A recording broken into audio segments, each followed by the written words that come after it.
ഏവരിലും സംശയമുള്ള ഒരു വിഷയമാണ് കുലദേവത. എൻ്റെ പരദേവത ആരാണ്?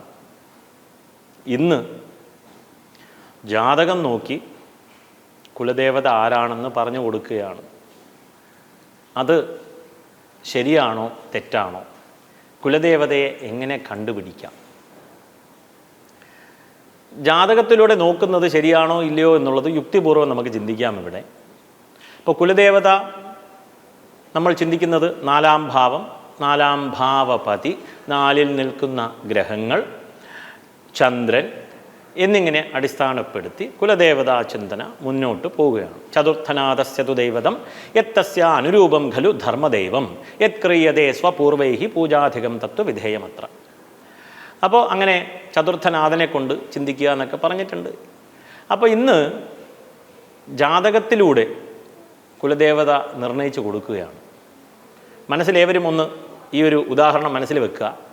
അപ്പോൾ ഒരു കുടുംബത്തിൽപ്പെട്ട ഒരു 5 പേർ പുറത്ത് നിൽക്കുകയാണ്. അച്ഛൻ, വല്യച്ഛൻ, മുത്തച്ഛൻ, ചെറിയച്ഛൻ, ഇല്ലെങ്കിൽ അവരുടെ മക്കൾ പുറത്ത് നിൽക്കുകയാണ്. ഒരു ദൈവജ്ഞൻ്റെ വീട്ടിൻ്റെ പുറത്ത് നിൽക്കുകയാണ്. ദൈവജ്ഞൻ്റെ അടുത്ത് പോവുകയാണ്. ആദ്യം അച്ഛൻ പോകുന്നു, ബാക്കി എല്ലാവരും പുറത്ത് നിൽപ്പുണ്ട്. ജാതകം കാണിക്കുന്നു.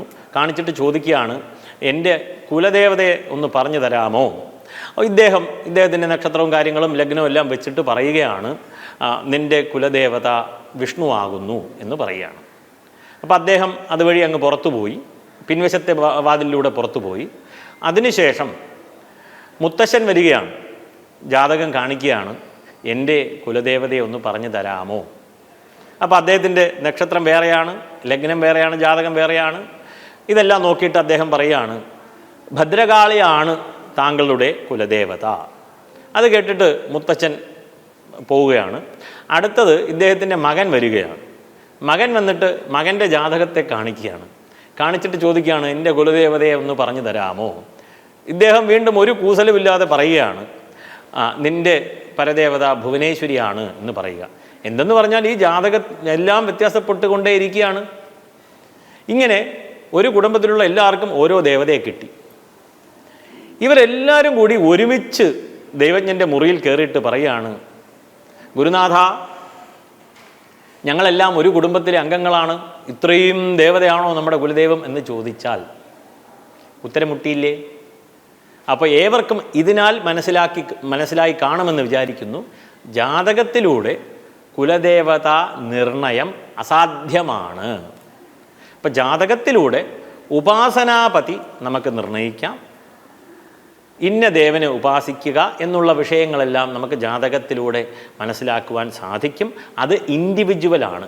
കാരണം നമ്മുടേത് സ്വന്തമാണ്, നമ്മുടെ തന്നെ പ്രാരബ്ധ കർമ്മമാണ്, മുമ്പ് ചെയ്ത പ്രവൃത്തികളുടെ ഒരു കണക്കാണ്.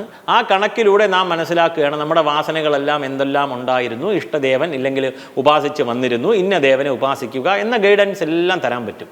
പക്ഷേ ആ ജാതകം വെച്ചുകൊണ്ട് കുലദേവതാ നിർണയം അസാധ്യമാണ്. അപ്പോൾ ഇനി ആരെങ്കിലും ഇങ്ങനെ ചെയ്യുന്നു എന്നുണ്ടെങ്കിൽ ആ ഒരു ചിന്താ പദ്ധതി തന്നെ തെറ്റാണെന്ന് ഏവരും മനസ്സിലാക്കുക. ഇനി കുലദേവതയെ എങ്ങനെ നിർണയിക്കാം? അത് ഈശ്വരാനുഗ്രഹം കൊണ്ട് കേരളത്തിൽ നല്ലൊരു പദ്ധതിയുണ്ട്. അഷ്ടമംഗല പ്രശ്നം എന്നുള്ളത് ബൃഹത്തായ പദ്ധതിയാണ്. അത് അത്രയ്ക്ക് ശാസ്ത്രം നമ്മളിലേക്ക് എത്തിച്ചു തന്നിട്ടുണ്ട്. അത്ര ചിന്ത, എത്ര പ്രമാണങ്ങളിലൂടെ, എത്ര പ്രമാണങ്ങളാണ് നമുക്ക് നൽകിയിട്ടുള്ളത്. ബൃഹത്തായ സംഭാവനയാണ്. കേരളത്തിൽ മാത്രമായിരുന്നു, കേരളത്തിൽ തന്നെയാണ് അത് തുടങ്ങിയത്. അപ്പോൾ അങ്ങനെ ഒരു അഷ്ടമംഗല പ്രശ്നത്തിലൂടെ നമുക്ക് കുലദേവതയെ നിർണയിക്കുവാൻ സാധിക്കും.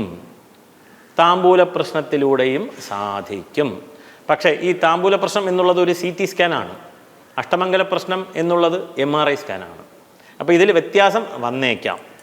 അപ്പോൾ നമുക്ക് കുലദേവതാ നിർണയം നടത്തുവാനായിട്ട് താമ്പൂല പ്രശ്നം, അഷ്ടമംഗല പ്രശ്നം.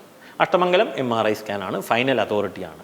ആയതിനാൽ ജാതകം കൊണ്ട് ദയവ് ചെയ്ത് ഒരു ജ്യോതിഷിയുടെ അടുത്ത് പോയിട്ട് ചോദിക്കരുത്. ഇനി ചോദിച്ചാൽ അദ്ദേഹം ഉത്തരം തന്നാൽ അതും തെറ്റാണ്. ഇതേവർക്കും മനസ്സിലായി കാണുമെന്ന് വിചാരിക്കുന്നു. ഇതേവരിലേക്കും എത്തിക്കുക. നമസ്കാരം.